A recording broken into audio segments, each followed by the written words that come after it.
Good evening. We'd like to thank everybody for being here tonight. We know that life is busy, but this is very important. We're very passionate about the A.L.I.C.E program, the concept of A.L.I.C.E, and I hope that at the end of the presentation you will understand why and be equally excited. Dr. Motley did introduce us, and I'm Kathy Tomaro. I'm the School Resource Officer for the Lyndhurst Police Department.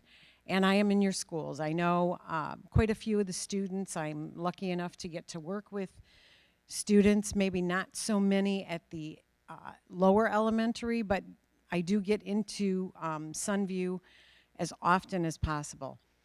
Tell you just a little bit about myself before we get started. My career is 27 years long now, and I am fortunate to have done a lot of different things in the police department. I'm one of the hostage negotiators. I'm a juvenile officer. I'm part of the sexual assault response team, and I focus on domestic violence and child abuse. So I'm quite busy. I'm involved with our juvenile diversion program, but the most important thing I do is get to work with the students every day. So they are unique and they teach me every single day, and I love being able to do something like this and being lucky enough to have that opportunity. So thank you again for coming, and I'll turn it over to Sergeant Reese now. Hello, my name is Sergeant Bob Reese. I'm a sergeant for the Lyndhurst Police Department. Real quick background on myself. I'm 24 years into law enforcement. The first 9 years of my career were spent in the Cleveland Police Department. The last 5 years of that was with the SWAT team. The only reason I bring that up is the tactical training that I received for the SWAT team kind of blends into the instruction that I give to the officers in Lyndhurst. I'm the firearms instructor for the city of Lyndhurst. Being on the SWAT team and being an officer for 24 years and being the training officer for City of Lyndhurst, I've had the opportunity to watch people, how they react in stressful situations, dynamic, constantly unfolding situations, which kind of leads me even more so to believe in this concept of A.L.I.C.E. Has anybody here heard of the A.L.I.C.E training? Okay, well, that's what we're here tonight to make sure everybody knows what A.L.I.C.E is. With a show of hands, everybody knows what lockdown training is, right, for the schools? Okay, well, the A.L.I.C.E training is basically just an enhancement of the lockdown. First, we'll start off with the purpose of A.L.I.C.E. Basically, A.L.I.C.E, the main ingredient with A.L.I.C.E is to plant the seed in the students, the people, in their heads to think outside the box. There's a slide that I'm going to go over a little bit into the presentation that I'm going to point out where not having that seed planted and not thinking outside the box could be devastating. And I assure you, as a father of 6 myself, there's nothing in this presentation or this training as we go through all the classrooms and start talking to the kids from kindergarten up. There's nothing in this program that I want my children to do. So basically, A.L.I.C.E, it just starts you thinking outside the box, like I said before. Hopefully, when you leave here, you'll be able to take this and use it in your personal life. And as we train the kids through the grades, they're going to start thinking outside the box of how to protect themselves. One more thing before the next slide. This is all grade appropriate, age appropriate. Things we will be presenting to the first and second graders is not the same that what we would be presenting to the seniors and sophomores and juniors. So be assured that we're not going to be asking any kids to do anything that we don't feel that they're going to be able to handle. So let's talk a little bit about the benefits of A.L.I.C.E.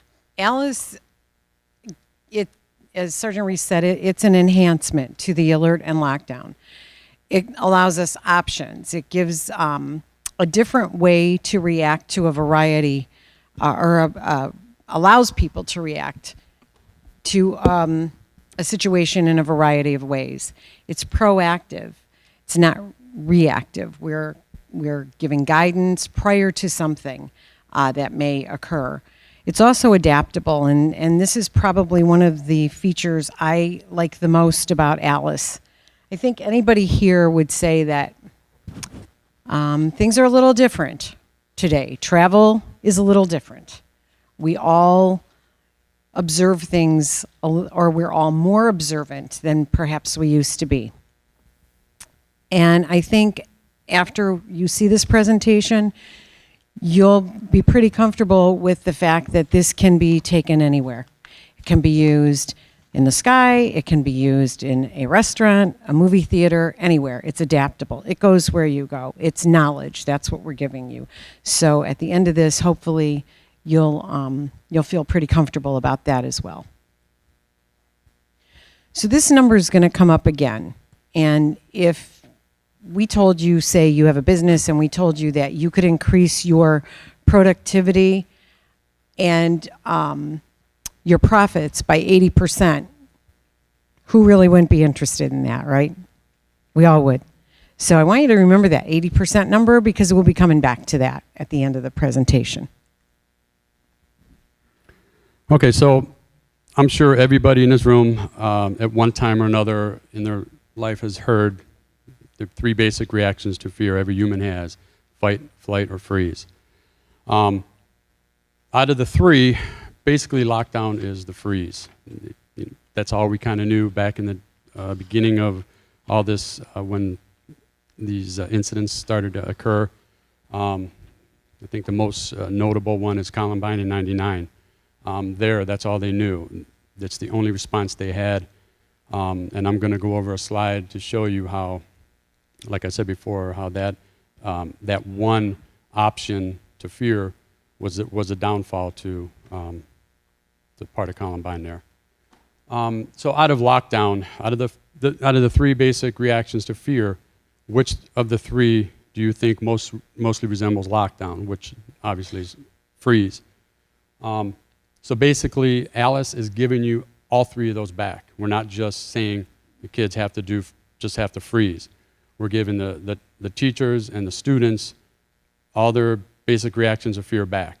And I'm going to point out and show you how just giving them that authority to choose, depending on what's going on in their vicinity or their area, it empowers them to make these decisions. Some of us are fighters, some of us are flight people that run, some of us will freeze. The kids that are those the type to freeze, the kids that are fighters or flighters, they will not leave that child by themselves. They all come together with a pack mentality to help one another out in a situation where the A.L.I.C.E. needs to come into play. So let's talk about what A.L.I.C.E. stands for. The A, alert, L, lockdown, that's the same. Nothing's changed in that. The I, the C, the E are the parts that have been added in. I is inform, and that's probably the actual foundation that A.L.I.C.E. Is made from. Inform, and we're going to go into that in more detail, but it's just that, it's information. The C is counter, and each one of these will be explained in detail as we go along, and the E is evacuate. And the beauty of this is you could start a situation out with alert and lockdown, which is probably going to be occurring in any situation. But you can go right from that to, actually, you could go from alert right to evacuation. You don't have to use the A.L.I.C.E. concept in order. You don't have to go from the A in order down to the E. You can start with alert, and the next thing you know, you're evacuating. So that is, and then it can turn on a dime and change, and you'll see that as we continue along in our explanation of the program. So an incident occurs, and administration's notified, law enforcement is notified, and law enforcement and the other emergency services respond. So under the alert situation, if there's any reason for a school administrator, school teacher, anybody to call an alert to either the administration office or law enforcement, that's the first part. That's the very first step in knowing something's going on. And that's when we're going to go through the classrooms and have all the kids, know what to look out for, who to notify, and such. We want them to, if they see something, say something. Like I talked about earlier, lockdown, it's your freeze. That's all it is. But if you have your choice of one option or three options in a situation like this, how many of you would want more options rather than just the one option? Okay. I myself would definitely want more options because you never know how it's going to unfold. Situations like this in these schools, they're dynamic, they're unfolding, they're constant. And giving back these options, it just gives more power to everybody that's involved.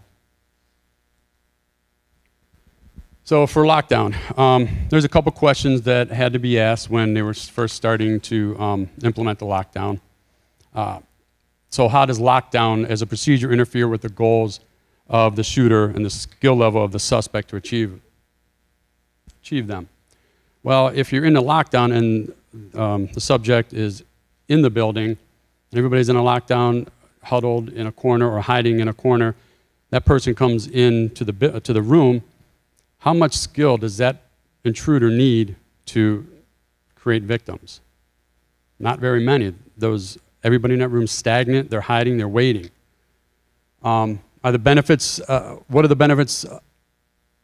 alert and lockdown for the administration? Well, yeah, okay, so lockdown, they call a lockdown administration, the whole building knows everybody's inside. But then back to number one, it just makes it easier for that intruder, for that threat, to do what he came to do. So lockdown might be an option that either the school or each individual class has that chance to make that decision.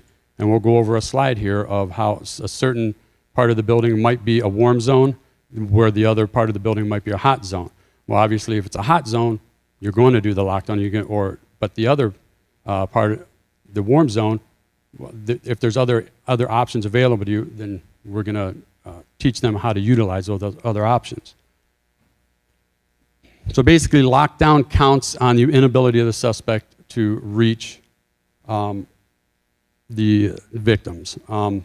If he's already outside of the building and there's a lockdown called and he remains outside, well, that's great. He can't get in. By the time the law enforcement gets there, he might be trying to get in, but for the most part, South Euclid and Lyndhurst have very, very excellent response times, under 4 minutes, and that's well under the national average.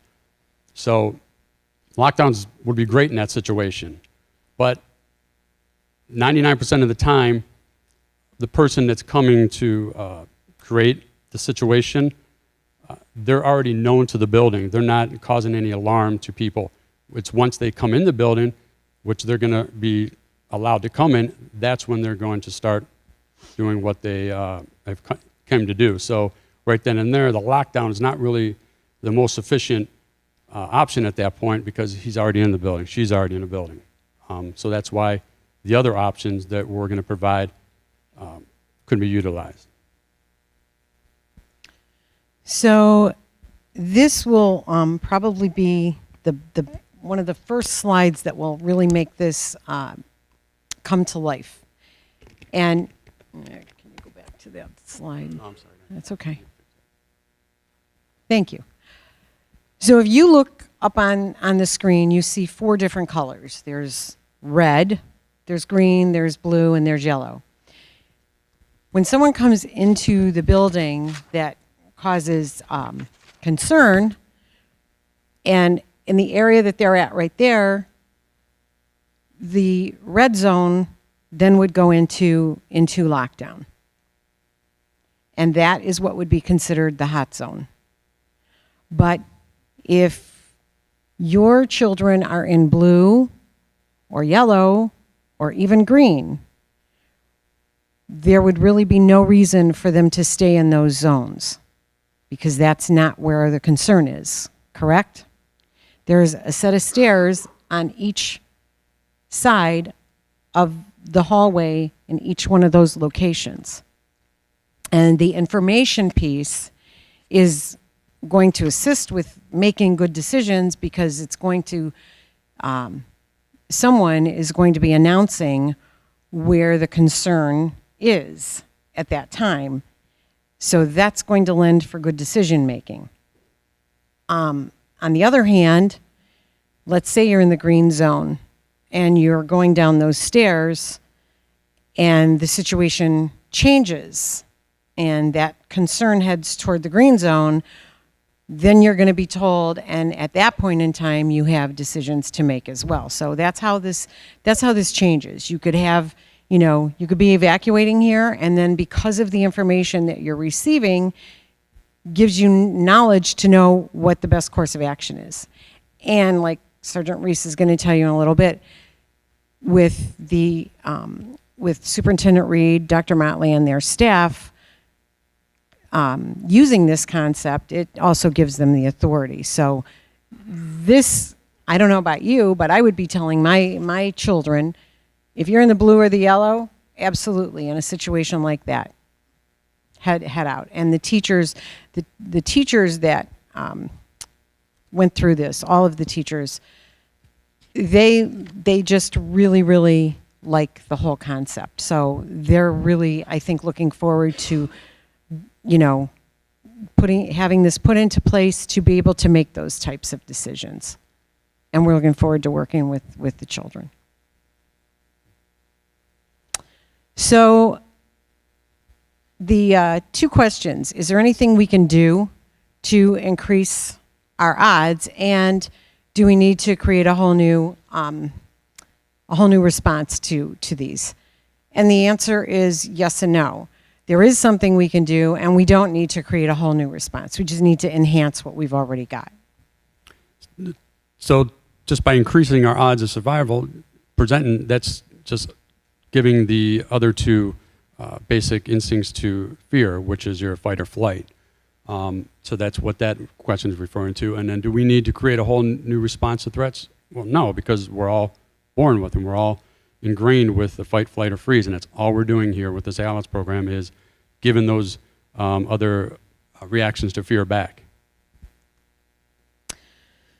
So before, when we talked about the inform, I said that's really the meat of the A.L.I.C.E program. So here's what happens. Situation occurs. The communication keeps people in the building in the know and puts the person coming in off balance. It creates a little bit of a diversion, a confusion. It's just the continuation of the alert communication, and it provides real-time information. So here's what happens. Somebody walks in, and people are already going to be trained on what they would do, and over the PA, everybody in the building is hearing somebody is in the hallway. This is what they're wearing. This is what they look like. They're heading toward A wing. They're heading toward the office. So everyone knows where that person's going. And at that, and the clothing description, the physical description also allows people to know then what this person looks like. Quite often, the people will know a name. Johnny, why are you going to Mr. Comperta's office? What do you want there? What are you doing? Well, this also then kind of gets into their head a little bit because, wait a minute, they know me. What's going on here? And this continues, this real-time information continues throughout the situation. So then, like we were talking about, when they entered and they were in the red zone, they change and they start to go to green. Johnny, what are you going toward Welser for? What do you need to go toward Welser for? There's no reason to go there. So everybody knows where he's going, what he's doing. It allows people to make good decisions, and it quite often redirects the focus on that individual. It gets personal. And when that happens, it takes advantage of their fragile state, and like I said, it confuses them. So this right here is what changes from just the alert and lockdown to the A.L.I.C.E model, because we have this information that we're using. We're giving it, it's being given to us, and we are then able to make good decisions based off of that information. Okay, so this slide actually plays into the next slide, so I'm going to jump on the tail end of this one, give you a real quick kind of overview of how this happens. So a person that causes alarm comes in the building. Administration or someone calls not only law enforcement, but they put it over the PA system. Very plain English. White male, black trench coat, going towards the cafeteria, holding whatever he has in his hand. And that is giving everybody over the building, as well as law enforcement that are responding, because we're getting this information also. We're getting information of where he's going, so we're going to direct our approach to that area.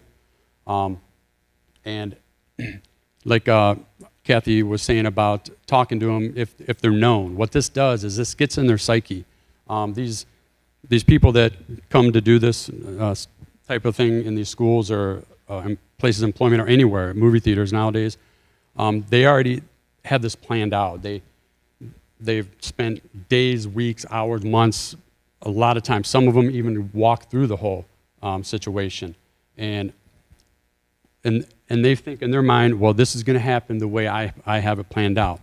Well, if you get into their head, bringing them back down to reality, if you know them, maybe if you know their name, their family situation, start talking about their family. It brings them back down to reality, buys a couple seconds, and it gets him off his plan. They're not thinking that anything is going to happen. They're already assuming that the school's going on lockdown. So they've planned that, and they say, well, I'm going to go here, I'm going to go this room, and do that. But if we can get into, or the faculty can get into their psyche, no matter what, either getting personal with them, or what we train them to do is, even if law enforcement are not on scene at that time, we tell them to lie. Canine's on scene, they're coming up the stairway, which is closest to where this person's heading. Because just as they've planned how to execute their plan, they've planned how to, their exit strategy, which is one of three. Give up, shoot it out with the police, or take their own lives. Well, any one of those three are better than them continuing their plan, which is to cause more harm and create more victims. So if we can lie to them, the faculty can lie to them over the PA system and say SWAT team's on scene, they're coming up, or officers are right behind you, and this person's thinking, oh my God, okay, now it's time to go to my exit strategy, and they do one of the three. It buys everybody time. It confuses the shooter. So this goes into the next slide. Do I have any military, former or current military personnel? Has any of you heard of the term or theory OODA loop? Okay, I think it's taught more than it's actually known by the name, but I'm gonna describe that, and that's where the counter. Now, counter is a lot of different things. First and foremost is to interrupt the physical and mental act of the shooting accurately, which is a lot of things that can be done.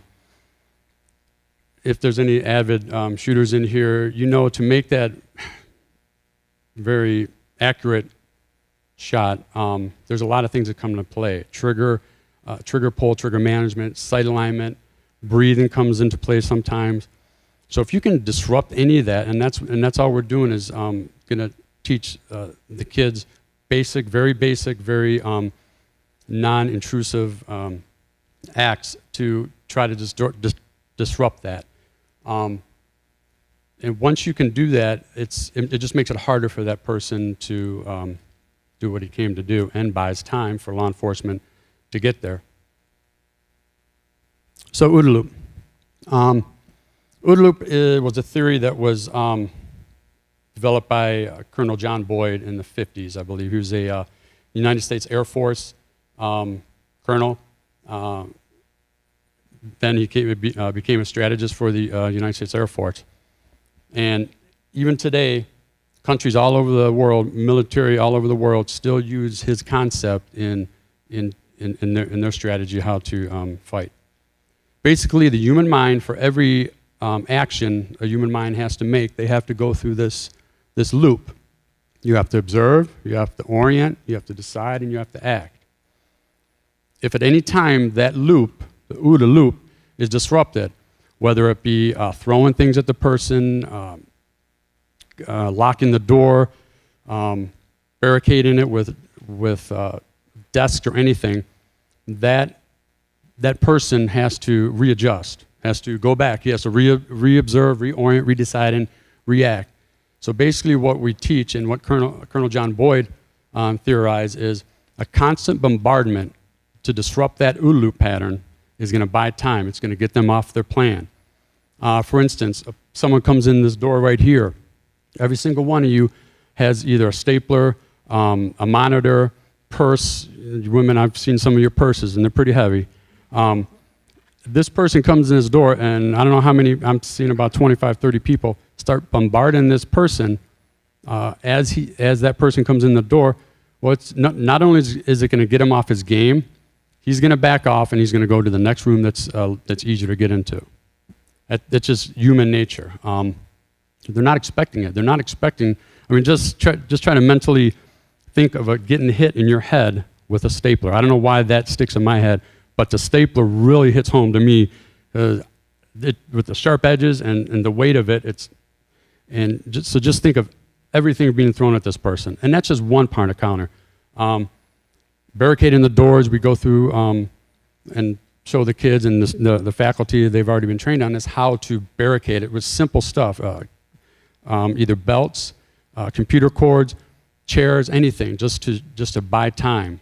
Because remember, South Euclid and Lyndhurst has 4-minute response time, and that's, like I said before, it's well over the national average.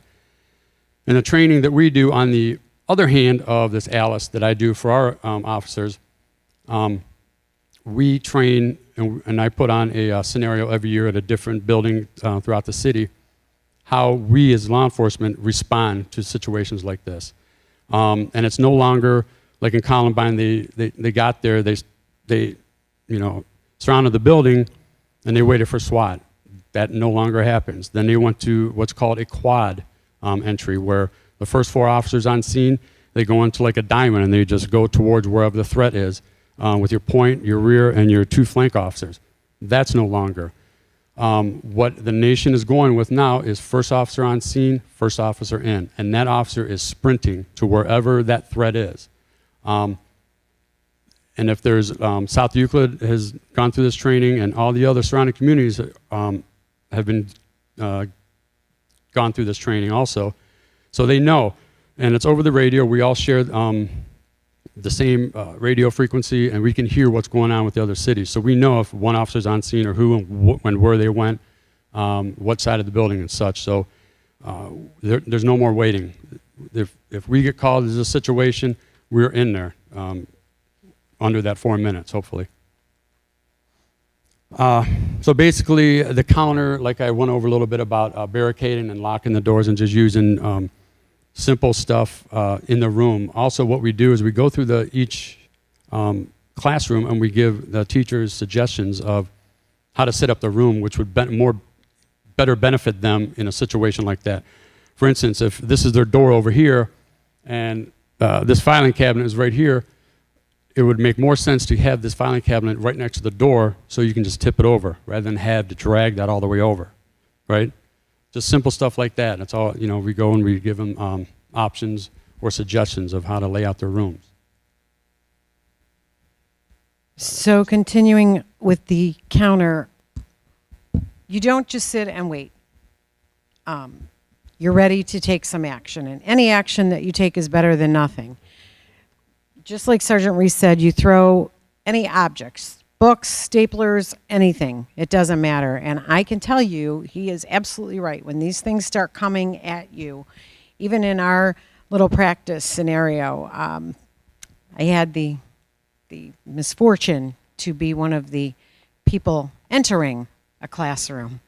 And they were ready for me. I really wasn't ready for them because I didn't know how real it was going to get. But when that garbage can came flying at my head, it became very real. And your reaction, even though you know what this was role playing, and your reaction is to do exactly what you're not supposed to. Your hands go up, you protect your face. So I'm sure that with staplers, books, everything else coming at someone, that would throw them off their game. Also, barricading the doors, just like Sergeant Reese said, yelling, screaming, and even running past them as they're entering. All of these things are tactics that can be used successfully. So I think anybody would want something rather than doing nothing. It's also very empowering. Okay, to jump on the tail end of this real quick, I'm going to tell you. So when we did the training for the faculty here, we brought one of the security guards up here, and I had a little target up here, a little bullseye target, and had him walk 15 steps back, and I gave him an airsoft pistol. And I had some volunteers come up and stand right here in front of him, down the aisle, and I gave him 5 seconds to take 3 shots with his airsoft pistol and give me his best, his most accurate shots. And he shot weapons before. So we did this. I told him to go, counted down to 5. He did pretty good shots. Then I had him leave the room. Then what I told these volunteers up here, we gave them soft props. We gave them like tennis balls, styrofoam books, styrofoam keyboards that we made up, some towels that we wrapped with duct tape. And we told them when I give the go for him to commence his target practice, to just make as much commotion, throw these things at him, scream, yell, run, to just disrupt his OODA loop, back to that OODA loop. So we brought him in. He didn't hear any of this. He stood up here, and I told him, okay, now I'm going to give you 8 seconds to give me your 3 most accurate shots on this target, which is an additional 3 seconds. The first time he did it in like 3 seconds. He still had 2 seconds to go. This time, as soon as I said fire, everybody on the stage just started pelting him with everything. He wasn't expecting it. First thing he did, his first response was to cover up his face. So when he had the airsoft pistol in his hand, that went straight up in his face, and he went to protect him.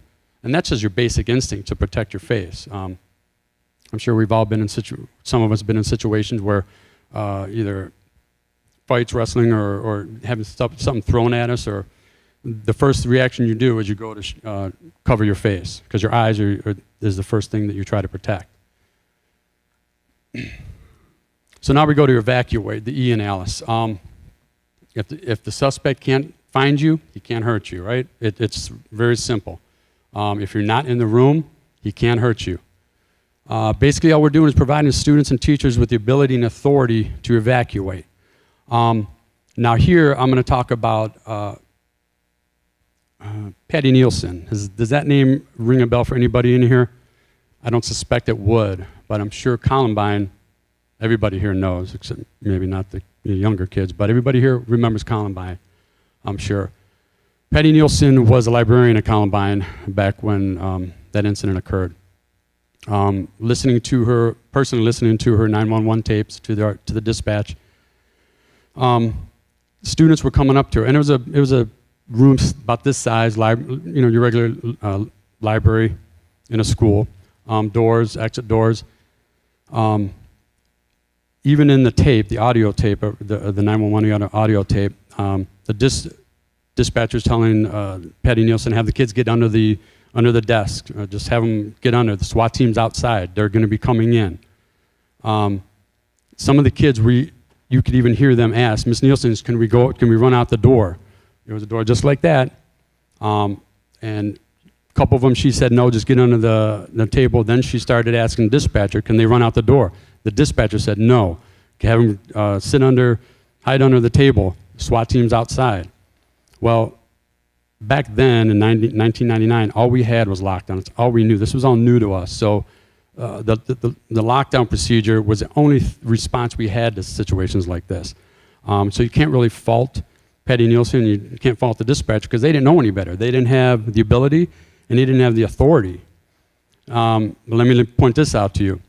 The doors that the students were asking to get out, to leave, flee, those doors led out the building, off the property into a courtyard, and eventually off the actual property of the school. I think it was 17 kids in that library. I think there's only 2 that are here with us today. Patty Nielsen today has severe mental issues because she feels so much guilt. All she had to do is say, yeah, because they were in that library for roughly 5 to 10 minutes before the suspects came in there. It doesn't take you more than 30 seconds to run out a door. You know, I truly believe that had the students and Patty Nielsen and even that dispatcher had the authority to say, yeah, get out, you know, go to the rally point, they would probably all be here today with us. Unfortunately, they're not. So that's your flight option in the A.L.I.C.E. Remove any potential targets as possible. It goes back to the first one. If the suspect can't find you, he can't hurt you. Follow your natural response to get away from someone who wants to hurt you. We're not teaching anything new. You don't have to go earn black belts or any hand-to-hand combat fighting. It's very basic natural instincts that every person, even small kids, have. And that's all we're doing. We're giving back to them the authority and the ability to do what they internally want to do. And then once again, the kids that might be a little reluctant to run out the door, believe me, the kids that are in that classroom or faculty that's in that classroom, they will be grabbing those children. They will never be left behind because they all know that safety comes with numbers, and they just get into that pack mentality to save the whole pack, and not just the one wolf. It's the whole pack. So don't think that everybody's going to leave, you know, poor little Johnny here. No, that's not the case. It just doesn't happen that way. So let me just add just a couple things to the evacuate piece. First of all, just like in a fire drill, the kids now, it's amazing. When they have a fire drill, they know exactly what to do. They're very quiet. They go out the door. They know where they're supposed to go. Each classroom has a designated area, and they know what they're supposed to do without being told. As soon as that alarm goes off, they go. It's going to be the same thing if this should ever have to be implemented, because that's what's going to be practiced. There are going to be rally points that are set up and in place, and we have the idea of where we want them at this time, but the Ohio Department of Education has to approve them. Dr. Motley has been working very closely on this with members of her team and the Ohio Department of Education. So at this time, we don't have the exact rally points. However, we probably wouldn't have exact rally points. We would have the different places, but we don't know, depending on the situation, which one, because we could have one in mind and the situation could change and we would have to have an alternate location. So with that being said, the only way I can really describe it is very organized chaos, because we would know, teachers would know, administration would know, law enforcement would know exactly what's going on and exactly where they would go. And on the other side of that, you know, in a situation, there are tons and tons and tons of law enforcement that will be responding. So it's not like they would be asked to leave to go to, you know, out in the wild, because they're going to go not very far, and there are going to be a whole host of people ready to greet them. So this definitely is not something that hasn't been planned, hasn't been thought out. And I know that especially for younger ones. It can be a little bit daunting to think about something like that. But yeah, unfortunately today, it's something we do have to think about. You plan for it and hope you never ever have to use it. But if you do, you want to be ready. That's all. You just want to be ready. So just as the first time they probably went out on a fire drill, you know, that was huge as a little one to go outside and think, where are you going? Well, they're not. These little ones are very good at it. And that's exactly how it would be in this situation too. The other thing is that these teachers, we are so committed to this program, and we are going to be working. This is not, well, we're up here tonight and then you won't hear from us anymore. We're here, we're involved in this, and the administration is dedicated as well to every single person, every single child being comfortable with this situation and knowing what is expected, what they can do, and we're going to be around to make sure that that happens in every area. So we want you to rest assured of that as well. And real quick before we go into this, I'm going to paint the picture of how this will actually come to fruition if Alice is called for a situation. Take, for instance, Sunview. If a situation happens in Sunview, not only will you have Lyndhurst officers going there, like I said before, first officer on scene, first officer in scene, and subsequently every other officer going in until the threat is neutralized. From that point, as soon as officers are in the building, officers from the other surrounding communities are going to be cordoning off and blocking off all the avenues, all the roads, because we know that there quite possibly could be an evacuation of some of the people in the building. So there's going to be Beechwood officers there, Mayfield Heights officers, Richmond Heights officers, South Euclid. The area where the situation is occurring, the outside of that area is probably going to be the most safest it has ever been in the entire time that Lyndhurst has been a city. So don't think the kids are just going out there and they have to make their own way. No, there's going to be officers there. I mean, easily I could say hundreds. And EMS is going to be going to the rally points. So if there's any kids that, that might be hurt either by stubbing their toe or spraining an ankle, they're going to be there. Any kids that are found not knowing their way to the rally points, officers are going to be there, throwing them in the back and getting them to the rally point.